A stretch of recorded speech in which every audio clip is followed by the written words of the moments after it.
آگے اللہ سبحانہ تعالیٰ فرماتے ہیں انفرو نکلو، خفافاً ہلکے بھی، وثقالاً اور بوجھل بھی، وجاہدو اور جہاد کرو، باموالکم اپنے مالوں کے ساتھ، وانفسکم اور اپنی جانوں کے ساتھ، فی سبیل اللہ اللہ کے راستے میں، ذالکم یہ بات، خیرٌ بہتر ہے، لکم تمہارے لیے، ان کنتم تعلمون اگر ہو تم جانتے۔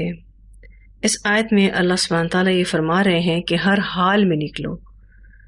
اللہ تعالیٰ کہتے ہیں نکلو جب تم ہلکے بھی ہو اور بوجھل بھی ہو، دونوں حالتوں میں نکلو۔ بہت وسیع معنوں میں یہ آیت ہے۔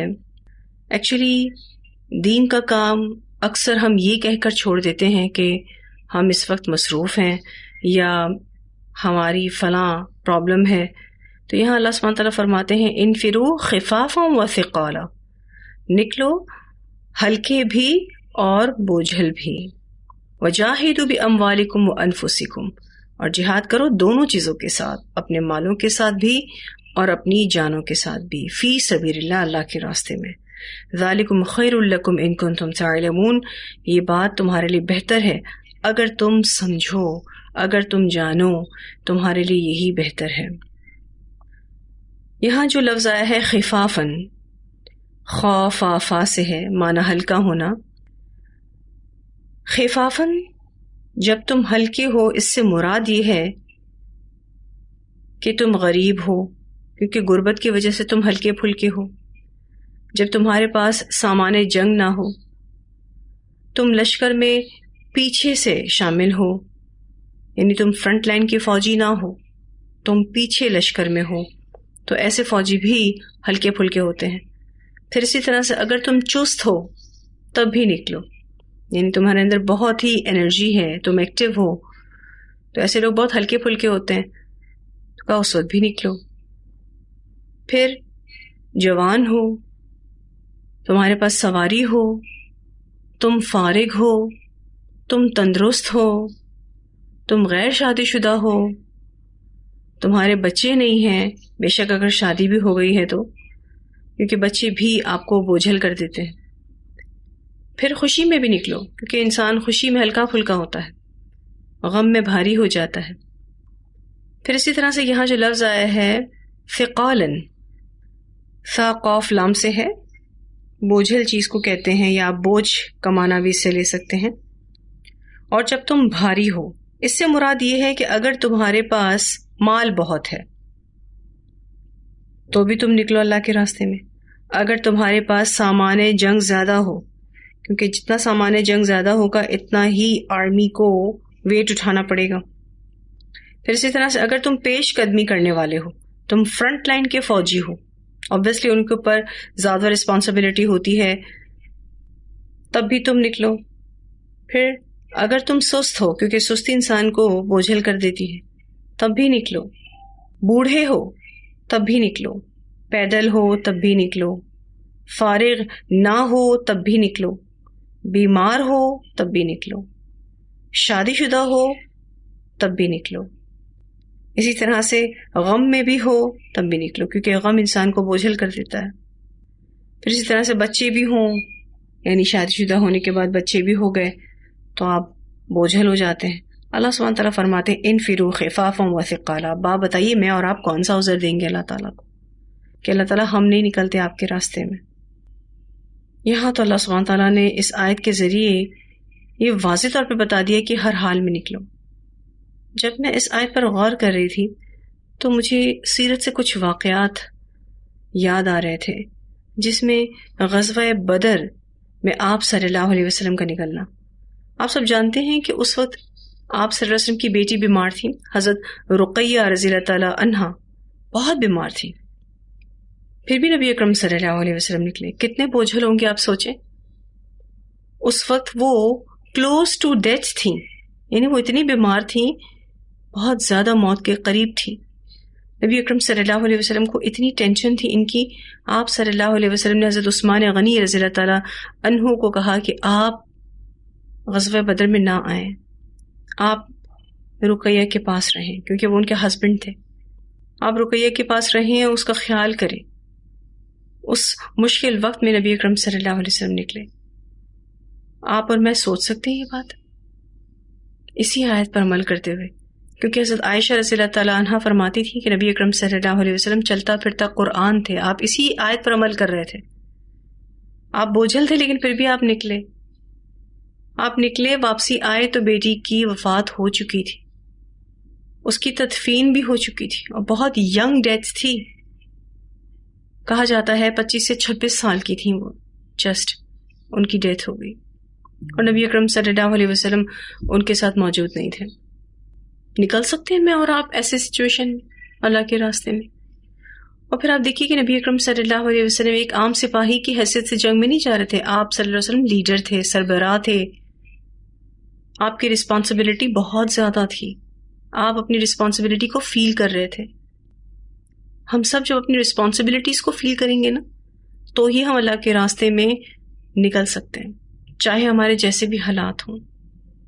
پھر آپ دیکھیے کہ غزوہ احد ہوا تھا تو اس کے بعد 70 سے زیادہ صحابہ کرام شہید ہو گئے تھے. بہت ہی ڈیفیکلٹ سچویشن تھی، ہر گھر میں کیجولٹی تھی، یعنی ہر گھر میں میت تھی. اور پھر نبی اکرم صلی اللہ علیہ وسلم نے حضرت علی رضی اللہ تعالیٰ عنہ کو بھیجا کہ جاؤ دیکھو مشرکین مکہ واپس تو نہیں آ رہے مدینہ کی طرف، کیونکہ مشرکین مکہ جو تھے وہ یہ جنگ جیت گئے تھے، مسلمان ہار گئے تھے، اور وہ مدینہ پر ٹیک اوور کیے بغیر ہی مکہ واپس چلے گئے. تو واپسی کے راستے میں تھے تو نبی اکرم صلی اللہ علیہ وسلم کو یہ ڈاؤٹ ہوا کہ کہیں ایسا نہ ہو کہ وہ یہ سوچیں کہ ہم مدینہ کو ٹیک اوور کرتے ہیں، کیونکہ کتنے لوگ شہید ہو گئے اور کتنے زخمی ہیں، تو اس وقت ہمارے پاس بہت اچھا موقع ہے مدینہ کو قابو کرنے کا. تو حضرت علی کو آپ صلی اللہ علیہ وسلم نے بھیجا. حضرت علی گئے پیچھے پیچھے، دیکھا کوئی واپس نہیں آ رہا. لیکن پھر مشرکین مکہ کے دل میں شیطان نے ڈالا کہ کیوں تم نے ٹیک اوور نہیں کیا، اور مشرکین مکہ نے واپس مدینہ کی طرف اپنے لشکر کو موڑ لیا. ایسے میں نبی اکرم صلی اللہ علیہ وسلم کو جب خبر ملی تو آپ صلی اللہ علیہ وسلم نے صحابہ کرام سے کہا کہ ہمیں واپس جنگ کے لیے جانا ہوگا. اور یہ آفٹر 1 day کی بات ہے، یعنی ایک دن ہوا تھا جسٹ احد کی ہار کو. تمام کے تمام صحابہ کرام بہت زیادہ زخمی تھے جو زندہ تھے، اور 70 سے زیادہ اکابر صحابہ کرام شہید ہو گئے تھے. آپ صلی اللہ علیہ وسلم نے فرمایا ہمیں حمراء الاسد کے لیے جانا ہے. کسی صحابی کو تو 70 زخم لگے ہوئے تھے، کسی صحابی کو 80 زخم لگے ہوئے تھے، اتنے زخموں سے چور تھے. ایسے میں بھی صحابہ کرام نے لبیک کہا، نکلے اللہ کے راستے میں، جا کے حمراء الاسد پر پڑاؤ ڈالا اور مشرکین مکہ کا انتظار کیا. یہ اور بات ہے کہ پھر اس وقت اللہ سبحانہ تعالیٰ کی مدد آئی اور ایک شخص مسلمان ہوا تھا جس کا نام معبد تھا، اور اس نے کہا کہ میں آپ کی کیا مدد کر سکتا ہوں. تو نبی اکرم صلی اللہ علیہ وسلم نے فرمایا کہ تمہاری ابو سفیان سے بہت اچھی دوستی ہے، اس کو جا کر یہ کہو کہ دیکھو مسلمان تم سے لڑنے کے لیے آ رہے ہیں. اور اس نے یہ کیا، اور الحمدللہ مشرکین مکہ نے اپنا فیصلہ بدل لیا اور وہ مکہ کی طرف چلے گئے. کتنا ٹف تھا مسلمانوں کے لیے اس وقت نکلنا، لیکن صحابہ کرام تو نکلے. یہ کیسے لوگ تھے؟ میں سوچتی ہوں کہ کیا یہ کسی اور مٹی سے بنے ہوئے تھے، یا کوئی ان کے اندر سپر نیچر قسم کی طاقت تھی؟ کیسی طاقت تھی ان کے اندر جو ان کو ہر سچویشن میں اللہ کے راستے میں نکلنے کے لیے تیار رکھتی تھی؟ یہ ایمان کی طاقت تھی. اور ایمان کی طاقت جب زیادہ ہو نا تو بہت ساری ڈیفیکلٹیز پھر اس ایمان کی طاقت کے سامنے کچھ بھی معنی نہیں رکھتی. شیطان ہمیں بہت زیادہ ورگلاتا ہے کہ ایسا کرو گے تو یہ نقصان ہو جائے گا، ویسا کرو گے تو یہ نقصان ہو جائے گا. لیکن شیطان کی بات نہیں سننی. اللہ سبحانہ تعالیٰ آپ کے دل میں الہام کرتا ہے نیکی کے کاموں کو، جہاد فی سبیل اللہ کے کاموں کو، آپ نے اس پر فوکس رہنا ہے. یہ جو آیت ابھی ہم پڑھ رہے ہیں، اس آیت کو ایک صحابی پڑھ رہے تھے، اور پھر انہوں نے کیا کیا میں آپ کو بتانا چاہ رہی تھی. سیدنا انس رضی اللہ تعالیٰ عنہ بیان کرتے ہیں کہ سیدنا ابو طلحہ رضی اللہ تعالیٰ عنہ قرآن مجید کی تلاوت فرما رہے تھے. تو جب سورۃ توبہ کی اس آیت پر پہنچے انفروا خفافا وثقالا، تو فرمایا ہمارا رب تو ہمیں جوانی اور بڑھاپے دونوں حالتوں میں جہاد کا حکم فرماتا ہے. اے میرے بیٹوں مجھے سامان دے کر جہاد کے لیے رخصت کرو. بیٹوں نے کہا آپ نے رسول اللہ صلی اللہ علیہ وسلم کے ہمراہ رہ کر جہاد کیا یہاں تک کہ رسول اللہ صلی اللہ علیہ وسلم وفات پا گئے. پھر آپ نے صدیق اکبر رضی اللہ تعالیٰ عنہ کے ساتھ مل کر جہاد کیا یہاں تک کہ ان کی بھی وفات ہو گئی. پھر آپ نے فاروق اعظم یعنی حضرت عمر رضی اللہ تعالیٰ عنہ کے ساتھ مل کر جہاد کیا حتیٰ کہ وہ بھی فوت ہو گئے. اب آپ جہاد پر جانے کو رہنے دیجئے، اب ہم لوگ آپ کی طرف سے جہاد کریں گے. فرمانے لگے نہیں، ایسا نہیں ہو سکتا، تم لوگ میرا سامان تیار کرو. کافی بوڑھے ہو چکے تھے لیکن بس اس آیت پر عمل کرنا تھا. پھر وہ نکلے اور انہوں نے جہاد کے لیے سمندر کا سفر اختیار کیا.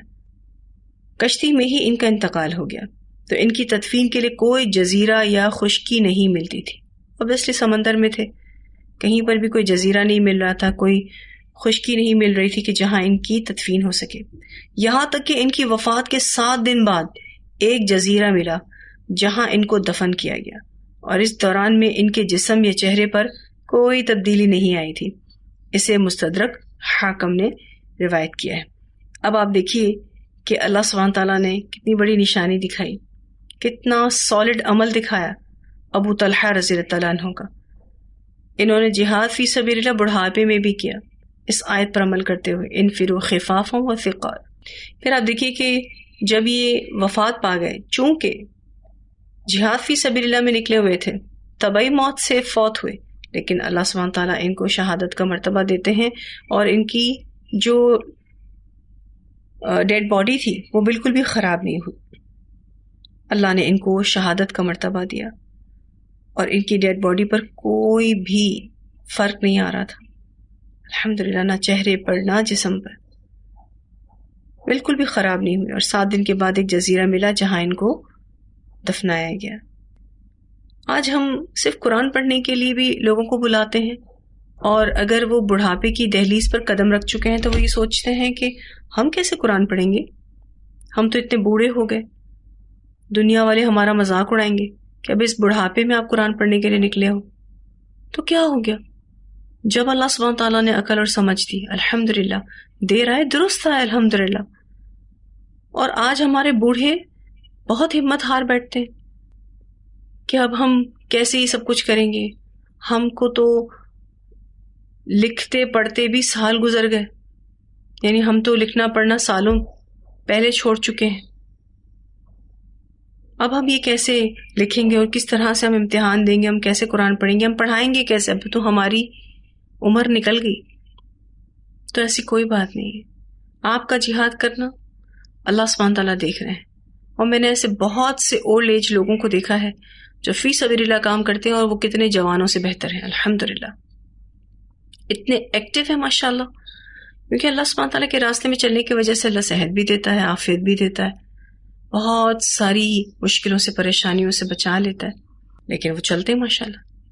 ہمارے جوانوں کا حال بھی کچھ ایسا ہی ہے. آج وہ اپنی سٹڈیز میں اتنے بزی ہیں کہ ان کے پاس ٹائم ہی نہیں کہ وہ قرآن کو دیکھیں، سمجھیں، پڑھیں. بس پڑھائی پڑھائی اور صرف پڑھائی، اور اس میں وہ اپنے آپ کو بہت ہی بہتر سمجھ رہے ہوتے ہیں. تو وہ صرف اور صرف دنیا کما رہے ہیں، اور ہم پڑھ چکے پیچھے کہ یہ دنیا کیا ہے. اللہ تعالیٰ اس کے لیے قلیل کا لفظ استعمال کرتے ہیں، بہت تھوڑی ہے. بہت ہی چھوٹی چیز پر اپنی آخرت کو داؤ پر لگا دیا. تو اللہ سبحانہ تعالیٰ کے راستے میں بہت سے ایسے جوان میں نے دیکھے جو اتنے ایکٹیو ہوتے ہیں، اتنا ماشاءاللہ اچھا کام کرتے ہیں الحمدللہ، اتنا کوالٹی بیسڈ، کیونکہ ان کو ایج کا بینیفٹ ہوتا ہے نا، وہ بہت ہی انرجیٹک ہوتے ہیں، اس طریقے سے دین کا کام کرتے ہیں ماشاءاللہ. اور اللہ سبحانہ تعالیٰ ایسے جوانوں کی جوانی میں کی جانے والی عبادت کو تو ویسے ہی پسند کرتا ہے. پھر اللہ سبحانہ تعالیٰ کی طرف سے ان کی بڑی بھرپور مدد بھی ہوتی ہے، اللہ ان کے کام میں بڑی برکت بھی دیتا ہے. تو نکلنا اللہ کے راستے میں اینی ہاؤ، کوئی ہمارے پاس عذر نہیں ہے. میں اور آپ اگر غریب ہیں، ہمارے پاس نہیں ہے مال و متاع، تو بھی ہمیں نکلنا ہے. اگر اللہ نے بہت مال دیا ہے تو بھی نکلنا ہے. سامان جنگ نہیں ہے تب بھی نکلنا ہے، اور اگر ہے تب بھی نکلنا ہے. جسم میں چستی ہے تب بھی نکلنا ہے، سستی ہے تب بھی نکلنا ہے، جوان ہیں تب بھی نکلنا ہے، بوڑھے ہیں تب بھی نکلنا ہے، قوی ہیں تب بھی نکلنا ہے، ضعیف ہیں تب بھی نکلنا ہے، سواری ہے تب بھی نکلنا ہے، پیدل ہیں تب بھی نکلنا ہے، فارغ ہیں تب بھی نکلنا ہے، اور اگر فارغ نہیں ہے تب بھی نکلنا ہے. کیونکہ بہت سارے لوگ کیا عذر دیتے ہیں کہ جی ہم مصروف ہیں، ہم اللہ کے راستے میں نہیں نکل سکتے. تندرست ہیں تب بھی نکلنا ہے اور بیمار ہیں تب بھی نکلنا ہے. اللہ ہمیں ہمت دے کہ ہم اپنی ان چھوٹی چھوٹی بیماریوں کو، جس میں سر درد ہے، بخار ہے، پیر میں درد ہے، کمر میں درد ہے، ان کو عذر نہ بنائیں. کیونکہ جب یہ صحیح معنوں میں عذر بنتے ہیں نا تو پتہ چلتا ہے کہ اب ہم نہیں چل پا رہے. تو تندرست ہوں تب بھی نکلیں، بیمار ہوں تب بھی نکلیں، غیر شادی شدہ ہیں تب بھی نکلیں اور شادی شدہ ہیں تب بھی نکلیں، خوشی میں بھی نکلیں، غم میں بھی نکلیں. بچے نہیں ہیں اگرچہ شادی شدہ ہیں تب بھی نکلیں، بچے ہیں تب بھی نکلیں. کیونکہ بعض خواتین صرف اور صرف ان بچوں کا عذر دیتی ہیں، یہ کیا کریں چھوٹے چھوٹے بچے ہیں، نہیں نکل پاتے. میں نے بہت ساری ایسی خواتین کو دیکھا ہے چھوٹے چھوٹے بچوں کے ساتھ آتی ہیں، ان کے بچے ماشاءاللہ اس طرح سے ایڈجسٹ ہو جاتے ہیں الحمدللہ.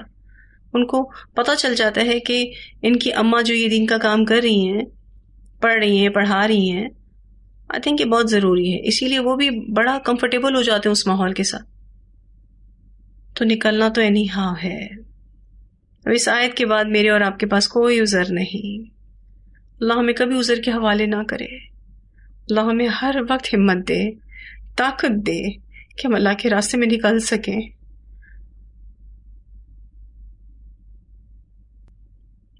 ہم سب کی نیتوں کو اللہ سبحانہ تعالیٰ جانتے ہیں کہ اگر ہم واقعی سچی نیت رکھتے ہیں تو اللہ ہمیں اپنے راستے میں ضرور نکالے گا، اور وہ ہمیں ہمت بھی دے گا، طاقت بھی دے گا، ہمارے لیے آسانیاں بھی پیدا کرے گا. اگر ہماری نیتوں میں تھوڑا سا بھی فطور ہوگا تو اللہ کی مدد نہیں آئے گی. کیونکہ اللہ سبحانہ تعالیٰ کو اخلاص چاہیے، پیورٹی چاہیے. کیونکہ اللہ خود بھی تو واحد ہے نا، اللہ ایک ہے، اور وہ چاہتا ہے کہ اس کا بندہ صرف اور صرف اللہ کے لیے نکلے، صرف اور صرف اللہ کے لیے نکلے. اللہ تعالیٰ ہم سب کو بہترین عمل کرنے کی توفیق عطا فرمائے. اس آیت کی تلاوت سنتے ہیں. انفروا خفافا وثقالا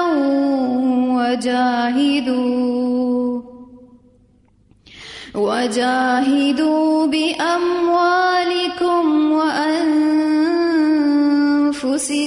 في سبيل الله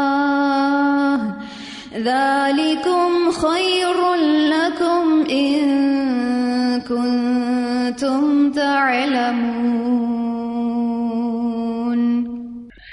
کتنی بہترین آیت ہے اور کتنی موٹیویٹنگ آیت ہے کہ اللہ کے راستے میں اینی ہاؤ نکلنا ہے.